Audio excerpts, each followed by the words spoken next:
What is nationally determined contribution (NDCs) proposed under Paris Agreement? What are India's various targets set under NDC? Why in use? India will submit its updated nationally determined contribution around the commencement of the UN Climate Change Conference COP30 in Brazil on November 10. The updated NDCs or NDC 3.0 is expected to reflect the degree of emissions reduction by 2030. So far, only 30 of the 190 odd countries have submitted their NDCs. United nation climate change conference COP30 Brazil के अंदर 10 नवंबर से start होने वाला है। इससे पहले India ने अपना updated nationally determined contribution submit करने का प्लान किया है। अभी तक अबाउट 30 कंट्रीज ने अपने एनडीसीज सबमिट किए हैं। ये जो एनडीसी अपडेट होगा ये थर्ड टाइम अपडेट होने जा रहा है। What is nationally determined contribution? NDCs क्या होते हैं? NDCs are pledges made by all countries to reduce their greenhouse gas emissions and to adapt to the impact of climate change. NDCs countries के द्वारा कुछ प्लीज होते हैं जिसमें वो ग्रीन हाउस गैस एमिशंस को रिड्यूस करने के लिए टारगेट सेट करते हैं। साथ ही क्लाइमेट चेंज के इम्पैक्ट को रिड्यूस करने के लिए उन कंट्रीज के द्वारा क्या क्या एफर्ट्स टेकिंग किए जा रहे हैं, इससे रिलेटेड सारे टारगेट एनडीसीज के अंदर मेंशन किए जाते हैं। As per Paris Agreement, each country is required to submit and update their NDCs in every 5 years, outlining their plans for reducing greenhouse gas emissions and adapting to climate change. Paris agreement 2015 के according every country को every 5 years में अपने NDCs को update करना होता है and submit करना होता है।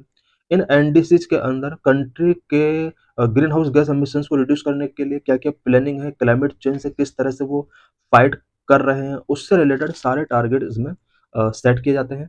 India's target of last updated NDCs. Last NDCs के अंदर इंडिया के क्या टारगेट थे और उन टारगेट का प्रेजेंट में क्या स्टेटस है। India last updated it's NDCs in 2022। It's target were number 1 reduce the emission intensity of its GDP bye 45% of 2005 level.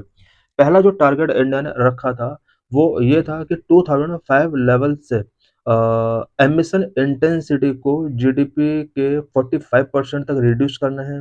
It means 2005 में जो भी एमिशन इंटेंसिटी था उसके कंपेयर में इस इंटेंसिटी को 45% तक रिड्यूस करना है। एमिशन इंटेंसिटी ऑफ जीडीपी क्या होता है, इससे रिलेटेड डिस्कशंस नेक्स्ट स्लाइड में करेंगे। What is the status of this target? As of December 2023, India reported to the United Nations Climate Governing Body that the emission intensity of its GDP had been reduced by 33% between 2005 and 2019. 2003 दिसंबर तक India का जो status था, specially जो India ने United Nations climate governing body को report किया अपना status, वो ये था कि 2005 टू 2019 के बिटवीन इंडिया ने emission intensity of its GDP को 33% तक रिड्यूस किया है। Number 2, source half of its electric power capacity from non fossil fuel sources. दूसरा टारगेट जो इंडिया का था वो ये था कि इलेक्ट्रिक पावर कैपेसिटी के जितने भी सोर्स हैं इंडिया में नॉन फॉसिल फ्यूल सोर्स पर जो डिपेंडेंस है उसको बढ़ाना होगा। इट मीन्स यहाँ पर नॉन फॉसिल फ्यूल सोर्सेस के थ्रू इलेक्ट्रिसिटी पावर कैपेसिटी को हमें इंक्रीज करना होगा। Status this zone India reported installing at least 50% of its power capacity from non fossil fuel sources. इस ईयर के जून मंथ तक इंडिया ने यह रिपोर्ट किया कि इंडिया ने अपना power capacity 50% power capacity non fossil fuel sources के थ्रू एस्टेब्लिश कर रहा है। Number 3, create a carbon sink of at least 2 billion ton by 2030। India ने टारगेट रखा कि 2030 तक 2 billion ton carbon sink create करेगा India. What is emissions intensity of the GDP? Emissions intensity of the GDP refer to the amount of carbon emitted per unit of GDP and does not mean a reduction in net emissions. Emission intensity of GDP का meaning होता है कि per unit of GDP के base पर कितना amount carbon emit किया जाता है। This is known as emissions intensity of GDP. Issue of fossil CO2 emissions. Fossil CO2 emissions related क्या क्या इशूज हैं, क्या क्या चैलेंजेस हैं, Global fossil CO2 emissions increase in year by year. In 2024, global CO2 emissions were increased by 0.8% compared with 2023. In 2023, it was rise by 1.2% compared with 2022. Global fossil fuel CO2 emissions year by year increase हो रहे हैं। 2024 में CO2 emissions globally 2023 के compare में 0.8% तक increase हुआ। 2023 में 2022 के कंपेयर में 1.4% तक इंक्रीज हुआ। In 2023, the largest absolute contributions to global fossil CO2 emissions were from China, US, India, European Union. 2023 में लार्जेस्ट एब्सोल्यूट कंट्रीब्यूटर कंट्रीज जो रहे हैं CO2 एमिशंस के, वो चाइना जो कि 31% फॉसिल CO2 एमिट करता है, US 13%, India 8%, European union 7% increase करता है। इट मीन्स यहाँ पर ये डाटा गिवन है कि कौन सा country global fossil CO2 emissions में अपना कितना रोल रखता है। These four regions accounted for 59% of global fossil CO2 emissions, while the rest of the world contributed 41%. ये चार countries global fossil CO2 emissions में 59% का कंट्रीब्यूशन करते हैं। बाकी जो वर्ल्ड है वो ओनली 41% तक ही कंट्रीब्यूट कर रहा है।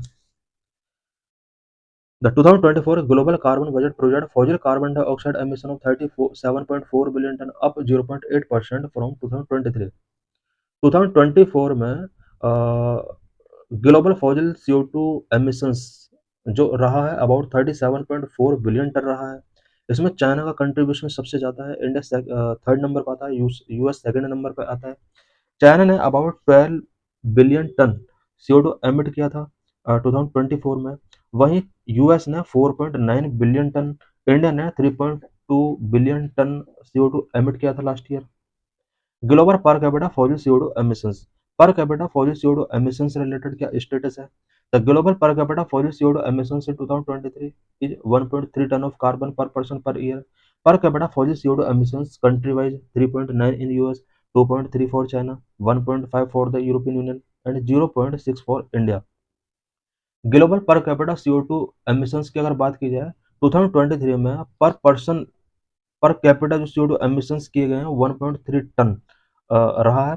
कंट्री वाइज अगर global per capita fossil CO2 emissions की अगर बात की जाए, टॉप पर यूएस है। यूएस में per capita CO2 emission 3.9 tonne है, चाइना में 2.3 टन है, European Union 1.5 tonne and India में 0.6 टन पर पर्सन रहा है। What is the Paris agreement on climate change? Climate change से रिलेटेड पेरिस एग्रीमेंट क्या है? A legally binding global agreement under the United Nations framework convention on climate change. Paris agreement एक legally binding global agreement है जो कि UNFCCC के under किया गया था। Adopted in 2015 during UNFCCC COP21, it aims to combat climate change and limit global warming to below 2 degrees Celsius above the pre-industrial level, with an ambition to limit warming to 1.5 degrees Celsius. Paris agreement 2015 में UNFCCC की COP21 के under हुआ था, जिसका main aim climate change से combat करना and global warming को 2 degree Celsius तक लिमिट करके रखना है, स्पेशली प्री इंडस्ट्रियल लेवल के कंपेयर में। Replace Kyoto protocol. Paris agreement replace the Kyoto protocol which was an earlier agreement to deal with climate change. Climate change से fight करने के लिए अर्लियर क्योटो प्रोटोकॉल एग्रीमेंट हुआ था, उसकी जगह अब पेरिस एग्रीमेंट को रिप्लेस किया गया। set out a framework for countries. The Paris Agreement 2015 set out a framework for countries to work together to reduce greenhouse gas emissions, adapt to the impact of climate change, and provide support to developing countries in their efforts to address climate change.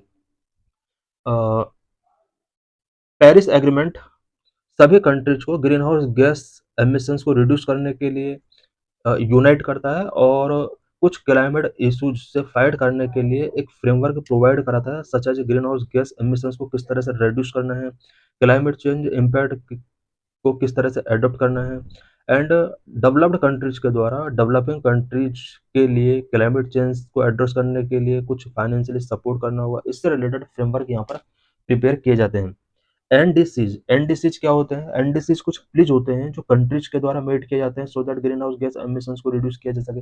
इससे पहले हम NDC के बारे में previous slide में discuss कर चुके हैं।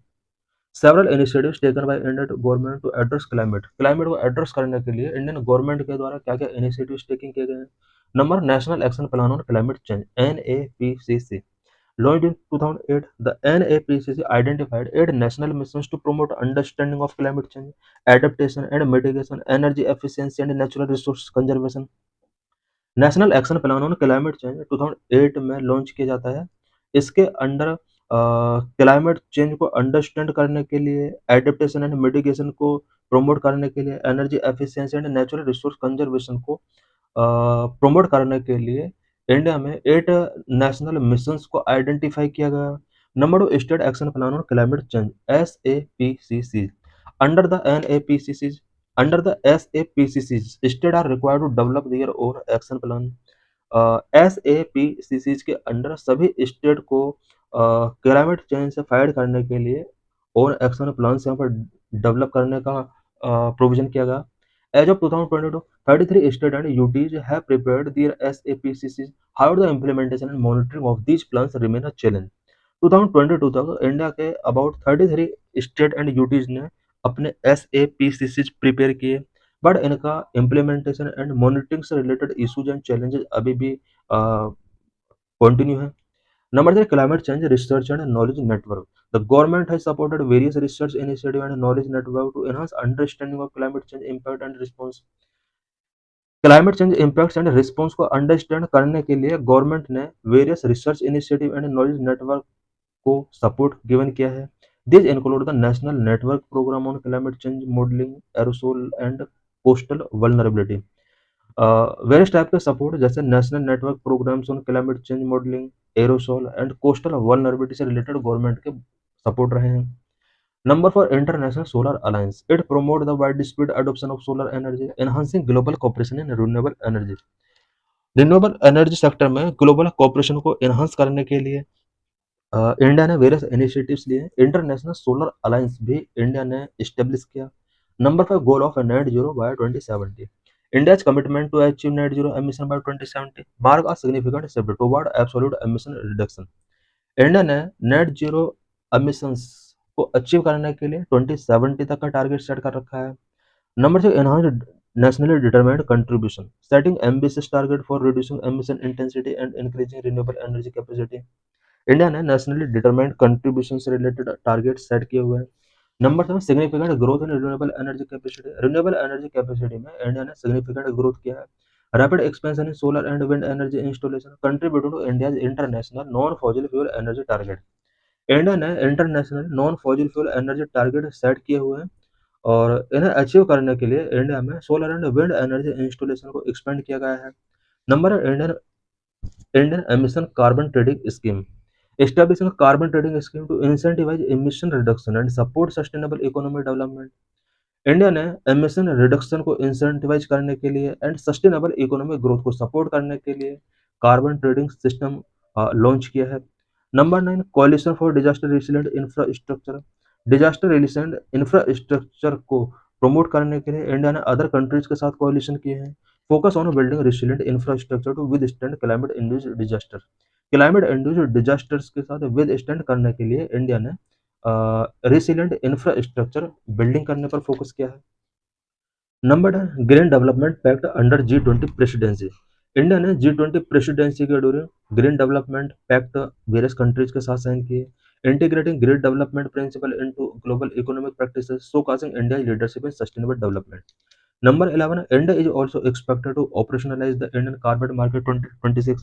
इंडिया अपने कार्बन मार्केट को 2026 से ऑपरेशनलाइज करने का प्लानिंग कर रहा है। Under which 13 major sectors will be given mandatory emission intensity target and can trade their resulting savings via emission reduction certificate. Carbon trading market के अंदर इंडिया ने अबाउट 13 सेक्टर ऐसे चूज किए हैं जिन्हें emission intensity target mandatory given किए जाएंगे, जिससे एमिशन रिडक्शंस को अचीव किया जा सकता है। How India can enhance its global negotiations with respect to climate change. Climate change के रिस्पेक्ट में इंडिया अपने ग्लोबल नेगोशिएशंस को किस तरह से एनहांस कर सकता है। Number 1 hosting international climate summits. India को इंटरनेशनल क्लाइमेट समिट होस्ट करने होंगे कुछ क्लाइमेट समिट को इंडिया ने पहले भी होस्ट किया है। India should aim to host a major international climate summit like the United Nations conference of parties in 2028। India major international climate summits host करता है, सच एज 2028 में India United Nations conference of parties को host करेगा। This would provide a platform to showcase its climate leadership and set ambitious global climate agenda. India अगर United Nations conference of parties यानी COP के summits को host करेगा, तो इससे India को अपने क्लाइमेट लीडरशिप एंड जो भी इंडिया के एम्बिशियस ग्लोबल क्लाइमेट एजेंडाज हैं उन्हें शोकास करने के लिए एक प्लेटफॉर्म मिल सकता है। Number two, advocacy and consensus building. India should start with consensus on critical climate issues. India को क्रिटिकल क्लाइमेट इशूज पर वेरियस कंट्रीज के साथ कॉन्सेंसस बिल्ड करने होंगे। Proactively engaging in a dialogue, forming alliance, and addressing concern of other nations will help India lead to negotiations and drive meaningful outcomes. India को चाहिए कि वो other countries के साथ डायलॉग में एंगेज स्टार्ट करे, अलायंस फॉर्म करना start करे एंड अदर कंट्रीज के जो भी इश्यूज हैं क्लाइमेट को एड्रेस करने से रिलेटेड उनको जो भी कंसर्न है उन कंसर्न को एड्रेस करे India. Number 3, promoting equity and climate finance. India should emphasise equity in climate action and finance in international forum, advocating for fair treatment of developing countries and pushing for enhanced climate finance mechanism will strengthen India's position as a leader of global south. Because India चाहता है कि वो global south में अपने एक leadership establish करे। इसके लिए इंडिया को चाहिए कि वो इंटरनेशनल फोरम्स पर क्लाइमेट एक्शंस में इक्विटी को एम्फेसाइज करे, फाइनेंस से रिलेटेड जो भी इश्यूज हैं वेरियस कंट्रीज के उन इश्यूज को रिजॉल्व करे